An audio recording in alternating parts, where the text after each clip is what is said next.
Hey guys, welcome back to another video. Today I'm actually doing something really different. I was actually inspired by Nina Unrated Eats here on YouTube, and she's always doing these like mukbang with shrimp oil. I actually made this myself. If you guys want to see the recipe, it'll be up here in the card. This is shrimp spicy sausage, and this is garlic noodles, and this is keto friendly. I also have some ice with a straw here. Open up my Diet Dr. Pepper. We also have some lime juice, and we're just gonna get started. I'm gonna fill this up though.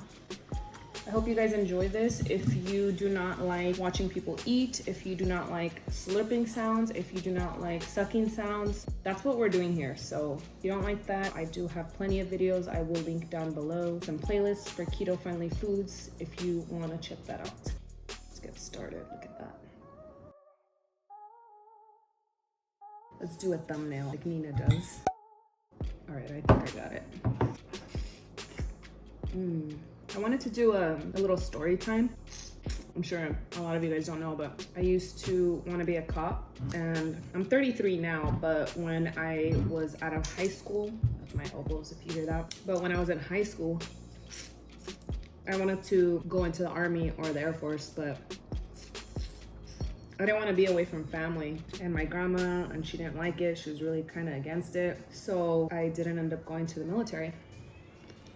But I wanted to be in law enforcement in the military as well. Since I didn't get that chance to go to the military, I decided I wanted to go into criminology and learn about like crime and why people commit crime. So I majored in sociology in college.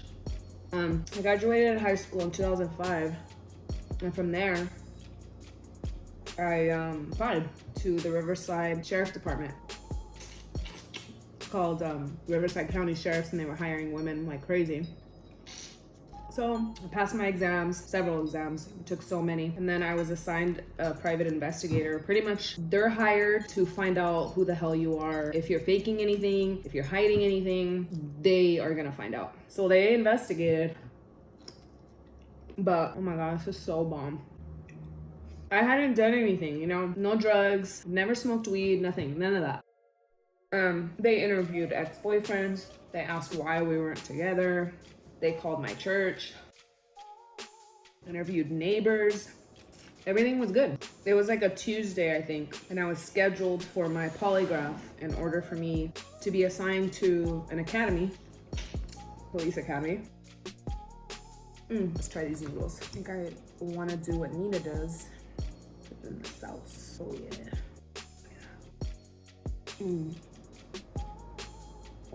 So much garlic. Just the way I like it. I'm gonna be a mess in this video. Hope you don't mind. Look at these are keto friendly. They're so good with just butter, garlic, salt, and pepper. That sauce. Oh, by the way, this is a pound of shrimp. But yeah, so I was assigned a private investigator.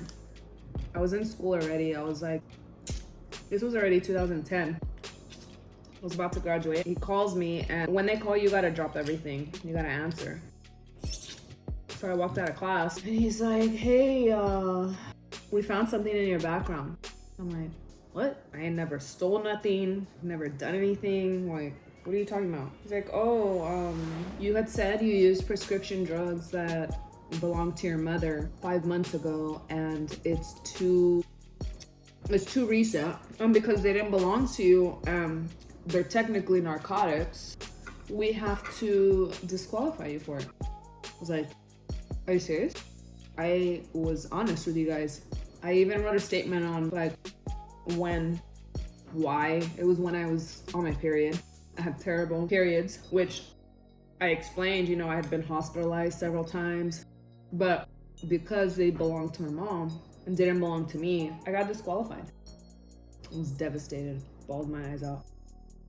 Because at this time, I'm like 5th year college student, because I finished school in 5 years, not 4, not the typical 4. I don't even think it's typical anymore for people to finish in 4 years. Anyway, so it's my 5th year of college. I had majored in sociology with a minor in criminology, and I'm getting my bachelor's degree, and he disqualified me.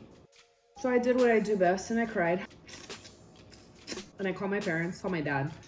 He was like any parent, don't worry, I'm gonna come pick you up, because at that time I was having my parents pick me up and drop me off at school because I wanted to maximize the amount of time I was able to study before I got to class. The parking at Cal Poly was wild. It would take like an hour and a half. So if you guys hear the train, sorry about that. Doors open because it's hot in here. Bomb in the lemon too. My dad's like, don't worry about it, I'll pick you up. We'll go to CHP. I was like, what do you mean? He's like, they're hiring. You want to be a cop, don't you? I was like, yeah. He's like, apply for CHP.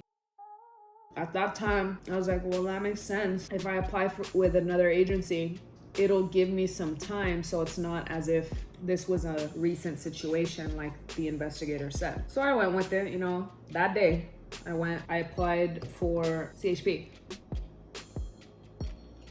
If you guys have any family members or friends that are CHP officers, man, those motherfuckers are smart, because those tests, I applied, I dropped off my application, got called in, they had an interview, passed the interview, went.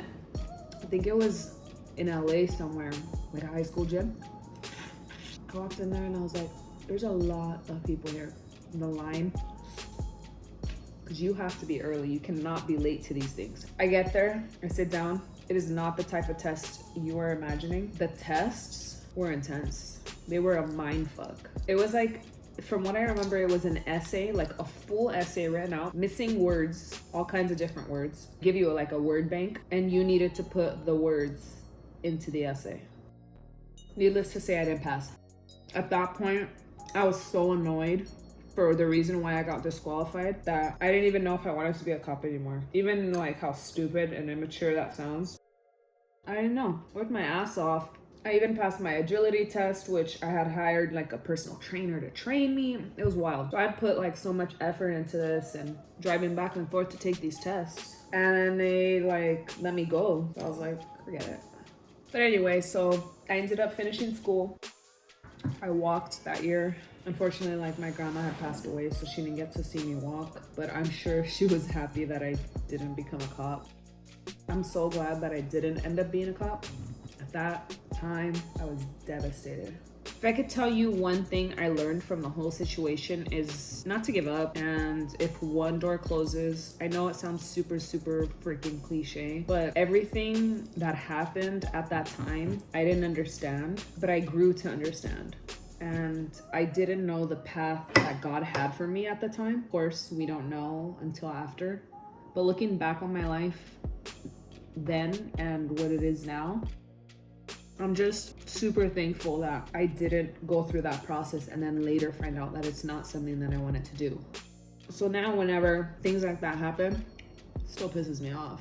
But what am I gonna do? Be mad about it for how long? Am I mad because I got rejected, or am I mad because I didn't get the opportunity or the chance? You know? So like, why be mad about it? Channel that energy into the career you're supposed to be in. And that's what I did. So if I could leave you with anything, that's what I would leave you with. But yeah, guys, I hope you guys enjoyed this style of video. If you did, please give it a thumbs up, share it with your family and friends. And if you guys like shrimp boils, make sure you check out my video on how to make it. And I'll catch you guys in my next video. Bye.